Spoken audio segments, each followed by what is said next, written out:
Hello दोस्तों, आप सब कैसे हो। आज क्लास 10th का बच्चों प्री बोर्ड एग्जामिनेशन 2024-25 साइंस जिसका कोड गिवन है बच्चों 086, जो मैक्सिमम मार्क्स बच्चों 80 नंबर का। आवर ड्यूरेशन बच्चों 3 आवर्स का। जिसका पहला क्वेश्चन बच्चों गिवन है, फर्स्ट क्वेश्चन बच्चों जो गिवन है, लिखा हुआ है निम्नलिखित में कौन सा बच्चों उष्माक्षेपी अभिक्रिया है जिससे भोजन का पाकना, शुष्क बर्फ का उद्भव, अमोनिया क्लोराइड पानी में घुलना, मनुष्य में श्वसन। तो जो राइट आंसर हो जाएगा बच्चों फर्स्ट का वह सी हो जाएगा। दूसरे में जो लिखा हुआ है, जब 3 ml बेरियम क्लोराइड को बिलियन में 3 ml सोडियम सल्फेट को मिलाया जाता है तो एक अघुलनशील पदार्थ बनता है। किस टाइप का अभिक्रिया बच्चों?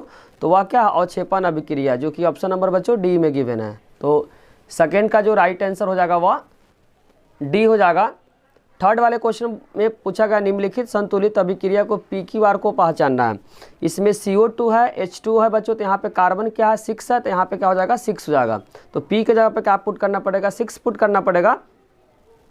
उसके बाद बच्चों यहाँ पे हाइड्रोजन कितना बार है? यहाँ पे हाइड्रोजन बच्चों 2 बार है, जबकि यहाँ पे हाइड्रोजन कितना 12 तो यहाँ पे भी आपको क्या करना 6 पुट करना पड़ेगा। क्या पुट करना पड़ेगा बच्चों?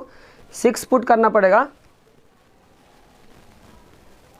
यहाँ पे हाइड्रोजन कितना बार बच्चों 12 बार, यहाँ पे है 12 बार, यहाँ 24 बार है। कितना बार? 24 बार है, तो यहाँ पे आपको 12 पुट करना पड़ेगा। क्या पुट करना? 12 पुट करना पड़ेगा।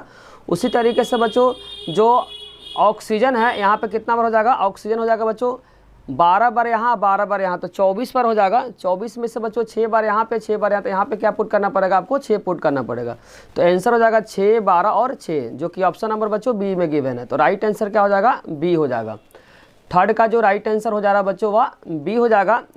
फोर्थ में लिखा विरंजक चूर्ण किस अभिक्रिया द्वारा निर्मित होता है? तो बच्चों शुष्क बुझे हुए चूना और क्लोरीन को जब CaOH का होल 2 प्लस क्लोरीन का जब अभिक्रिया कराते हैं बच्चों, तब क्या होता है? विरंजक चूर्ण का फॉर्मेशन होता है, जो कि ऑप्शन नंबर बच्चों बी में गिवन है। तो फोर्थ का राइट आंसर हो जाएगा बी हो जाएगा। क्वेश्चन नंबर बच्चों फिफ्थ में गिवन है, जब विद्युत लवण जल से प्रवाहित की जाती है तो उत्पाद निर्मित होता है। तो बच्चों आपको ध्यान रखना, जब इसमें क्या क्या बनता है तो आपको ध्यान रखना, सोडियम हाइड्रोक्साइड बनता है, साथ साथ बच्चों क्लोरीन बनता है, और साथ साथ क्या बनता है? हाइड्रोजन बनता है, जो कि बच्चों ऑप्शन नंबर क्या है? सी में गिवन है। तो फिफ्थ का जो राइट आंसर हो जाएगा वह सी हो जाएगा। फिफ्थ का बच्चों जो राइट आंसर हो जाएगा वह सी हो जाएगा। क्वेश्चन नंबर 6 बच्चों कॉलम का क्वेश्चन दिया गया, मेटल और नॉन मेटल का क्वेश्चन है। एक धातु बच्चों जो चमकदार होता है, एक अधातु है जो चमकदार होता है, तो वह है बच्चों, तो बच्चों एक धातु जो चमकदार होता है वह बच्चों आयोडीन होता है। क्या होता है? आयोडीन होता है। तो फर्स्ट का बच्चों थर्ड में बी में भी है और इसमें भी है। एक धातु बच्चों उष्मा का क्या होता है? कुचालक होता है। धातु बच्चों जो उष्मा का कुचालक होता है वह क्या होता है?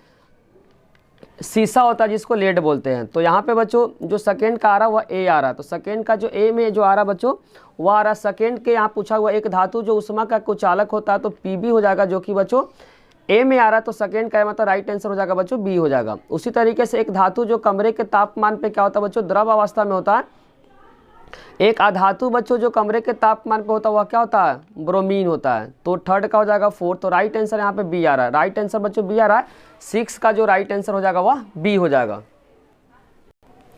इंग्लिश वाला स्टूडेंट देख लो बच्चों, फर्स्ट का जो राइट आंसर वह सी है। सेकेंड का बच्चों जो राइट आंसर वह डी है। सेकेंड का बच्चों जो राइट आंसर है वह डी है। थर्ड का जो राइट आंसर बच्चों बी है। थर्ड का जो राइट आंसर बी है। और फोर्थ का बच्चों जो राइट आंसर बी है।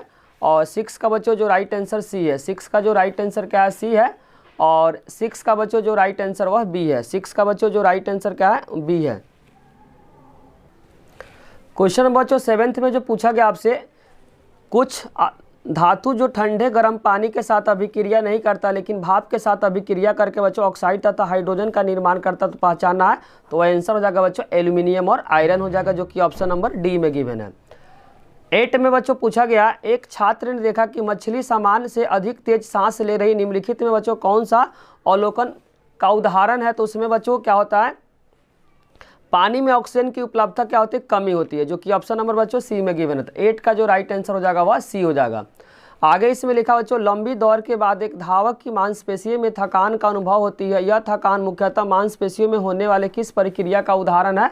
तो वह बच्चों किण्वन का उदाहरण, जो कि ऑप्शन नंबर क्या है? सी में गिवन है।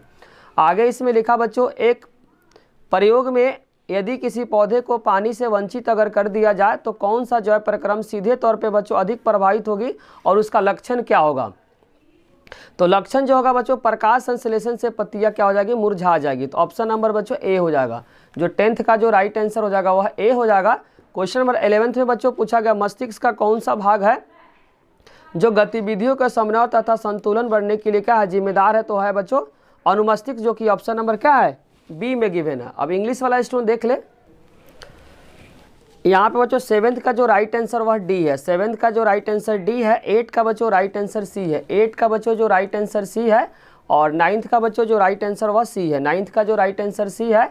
10th का जो राइट आंसर है बच्चों वह ए है। 10th का जो राइट आंसर ए है। 11th का जो राइट आंसर बच्चों बी है। 11th का जो राइट आंसर क्या है, बी है।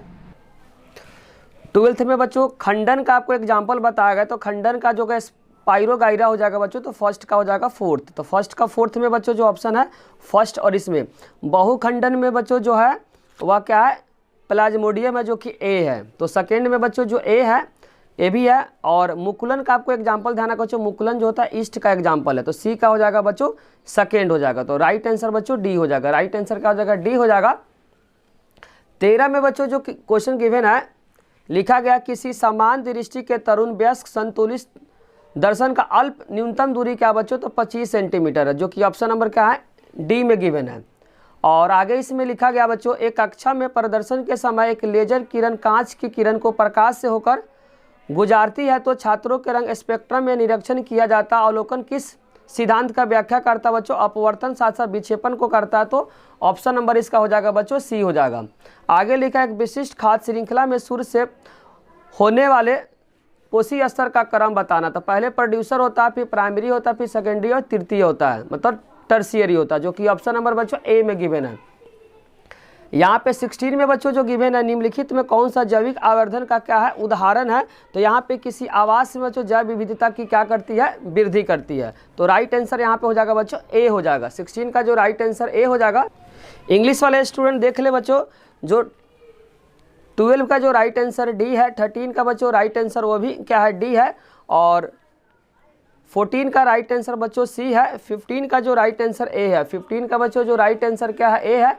और 16 का बच्चों राइट आंसर क्या है, ए है। 16 का जो राइट आंसर क्या बच्चों, ए है। उसके बाद बच्चों एसर्शन रीजन क्वेश्चन अभिकथन और कारण का, जिसमें 17 में जो दिया बच्चों, बेकिंग सोडा का उपयोग अम्ल अग्निनाशक में किया जाता है बच्चों, ट्रू है। बेकिंग सोडा को जब गर्म करते हैं तो कार्बन डाइऑक्साइड क्या करता है, छोड़ता है, और आग बुझाने में इसका इस्तेमाल करते हैं। भी ये स्टेटमेंट ट्रू है बच्चों, एक दूसरे को यहाँ पे एक्सप्लेन कर रहे हैं, इसीलिए राइट आंसर क्या हो जाएगा, ए हो जाएगा। आंखों का रंग बच्चों ऊंचा कद जैसे लक्षण वांछनीय लक्षण को क्या उदाहरण है। और आगे इसमें जो लिखा बच्चों स्टेटमेंट क्या बच्चों, ट्रू है। दूसरा लिखा ए लक्षण बच्चों पूर्ण रूप से पलन कारक पे क्या करती है, प्रभावित करती है। यहाँ पे बच्चों ये वाला जो स्टेटमेंट है क्या, फॉल्स है, इसीलिए इसका राइट आंसर हो जाएगा बच्चों डी हो जाएगा। राइट आंसर क्या हो जाएगा, डी हो जाएगा। और 19 में लिखा लेंस का आवर्धन का कोई इकाई नहीं होता, ट्रू है। लेंस द्वारा उत्पन्न आवर्धन प्रतिबिंब की ऊंचाई और बीम की ऊंचाई के क्या होता है, बराबर होता है। आप पढ़े होंगे बच्चों, मैग्नीफिकेशन का फॉर्मूला होता है HI/H0। ये हाइट ऑफ इमेज होता है, जो कि यहाँ पे गिवन है। और बीम मतलब वस्तु की ऊंचाई, भी क्या है, स्टेटमेंट ट्रू, और एक दूसरे को बच्चों यहाँ पे एक्सप्लेन करा। तो राइट आंसर यहाँ पे ए हो जाएगा। राइट आंसर क्या हो जाएगा, ए हो जाएगा। क्वेश्चन नंबर 20 में गिवन है बच्चों, मानवीय क्रिया परितंत्र का महत्वपूर्ण प्रभाव डाल रही है। ये भी बच्चों स्टेटमेंट है। वनों की कटाई, प्रदूषण जैसे गतिविधियां आवास विनाश तथा जैव विविधता को हास कर रही है। एक दूसरे का बच्चों एक्सप्लेन करा, तो राइट आंसर क्या हो जाएगा, ए हो जाएगा। बाकी बच्चों आप सेक्शन बी को देखें और कमेंट में बताया बच्चों आपको पेपर कैसा लगा। कमेंट में आपको बताना बच्चों पेपर आपको कैसा लगा। इंग्लिश वाला स्टूडेंट देख ले बच्चों, जो 17 का जो राइट आंसर बच्चों ए है। 18 का बच्चों जो राइट आंसर है वह डी है। 18 का बच्चों जो राइट आंसर डी है। 19 का राइट आंसर बच्चों ए है। और 20 का भी राइट आंसर क्या है, ए है। बाकी आप क्वेश्चन को देखें और कमेंट में बता बच्चों पेपर कैसा। पेपर बच्चे आप देख ले। नेक्स्ट वीडियो में बच्चों क्या करेंगे, इसको सॉल्व करके आपको बताएंगे। यहाँ पे एक न्यूमेरिकल दिया गया बच्चों, इस न्यूमेरिकल को बाद में वाले वीडियो में क्या करेंगे, आपको बता देंगे। पेपर को बच्चों देखें, और जो भी आप गलत कर बच्चों, फाइनल में आपको किसी भी प्रकार का गलत नहीं करना है। और पेपर का बच्चों आप बता दें कमेंट में पेपर आपको कैसा लगा।